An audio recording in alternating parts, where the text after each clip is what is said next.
سیدنا بلال سے کسی نے پوچھا تھا نا، اے بلال تم کیسے ایمان لائے، کیسے ایمان لائے؟ تو بلال رضی اللہ تعالیٰ عنہ نے کیا خوبصورت جملہ ارشاد فرمایا، انہوں نے فرمایا کیا پوچھتے ہو، میں مکہ المکرمہ میں رہتا تھا، غلام تھا، امیہ بن خلف میرا آقا تھا، مجھ پر ظلم کرتا تھا، لیکن میں مکہ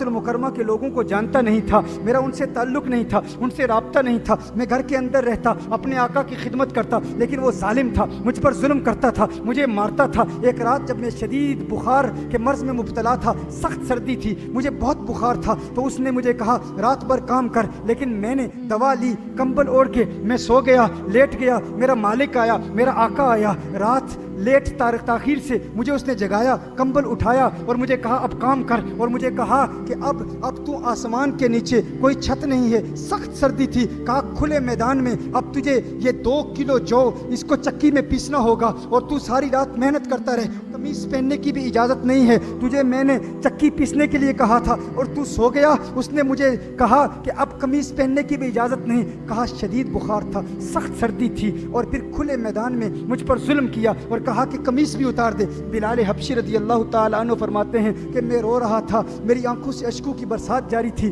میرے کراہنے کی آواز گھر کے باہر جا رہی تھی، ابھی میں چکی پیس رہا تھا، سخت بخار کی حالت میں، شدید سردی تھی، میں چکی پیس رہا تھا کہ اچانک حسنین کے نانا کا گزر میرے گھر کے باہر سے ہوا،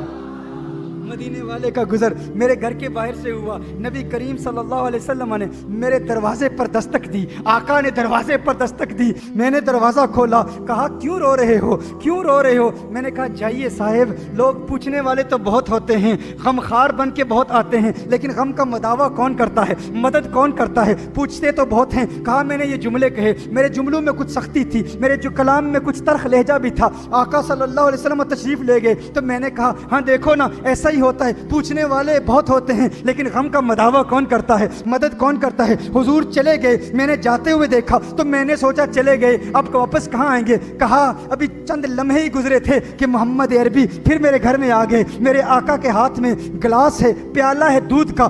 کا پیالہ مجھے دیتے ہیں اور کہتے ہیں تم لیٹ جاؤ، سو جاؤ، مجھے کمبل دیا، مجھے کہا آپ لیٹ جاؤ۔ میں نے کہا ارے دیکھو مجھے لیٹنے کے لیے کہہ رہے ہو، لیکن میرا آقا تو بہت ظالم ہے، وہ تو مجھے مارتا ہے، وہ بہت ظلم کرے گا، چکی کیسے پیسوں گا، یہ کام اس نے دیا ہوا ہے۔ تو دیکھو وہ جو سبب وجود کائنات ہیں، وہ جو کونین کے والی ہیں، وہ جو خسرو خوباں ہیں، وہ جو سیاح لامکاں ہیں، وہ جو نازش ہر دو جہاں ہیں، وہ جن کے سبب سے یہ کائنات بنی، ان کا عمل دیکھو، ان کا عمل کیا تھا۔ وہ جو آقا ہیں وہ نہ ہوتے کچھ نہ ہوتا، زمین نہ ہوتی، آسمان نہ ہوتے، چاند تارے نہ ہوتے، اسی لیے کہا زمین و زماں تمہارے لیے، مکین و مکا تمہارے لیے، چنین و چنا تمہارے لیے، بنے دو جہاں تمہارے لیے، ہم آئے جہاں تمہارے لیے، اٹھیں بھی وہاں تمہارے لیے۔ وہ جو مصداق لولا کا لما خلقت الدنیا ہیں، وہ جو مصداق لولا کا لما خلقت الافلاق ہیں، اگر وہ نہ ہوتے کچھ نہ ہوتا۔ اسی لیے تو کہا نا یہ صبا سنک، وہ کلی چٹک، یہ زبان چہک،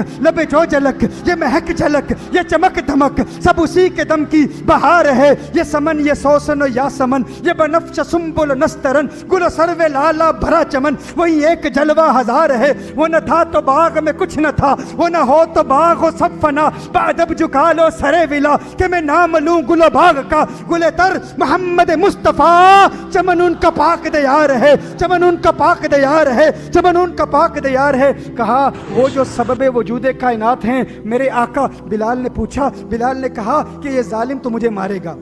یہ تو ظلم کرے گا، آپ کہتے ہیں لیٹ جائیں، لیکن دیکھو آج میں کہتا ہوں ہندوستان میں رہنے والوں، منگلور میں رہنے والوں، اگر تمہارے پڑوسی تمہیں کہتے ہیں کہ حضور دہشت کی تعلیم دیتے ہیں، حضور نفرت پھیلاتے ہیں، ارے دیکھو تو صحیح، وہ جو سبب وجود کائنات ہیں، جن کی وجہ سے یہ ساری کائنات معرض وجود میں آئی، ان کی ادائیں تو دیکھو، ان کے انداز تو دیکھو، ان کا کرم تو دیکھو، ان کی رحمت تو دیکھو، ان کی عنایت تو دیکھو۔ ارے وہ ایسے غمخوار ہیں کہ یہ نوازشیں، یہ عنایتیں ہمیں دو جہاں سے چھڑا دیا، ہمیں مصطفیٰ تیرا شکریہ، مجھے جینا مرنا سکھا دیا۔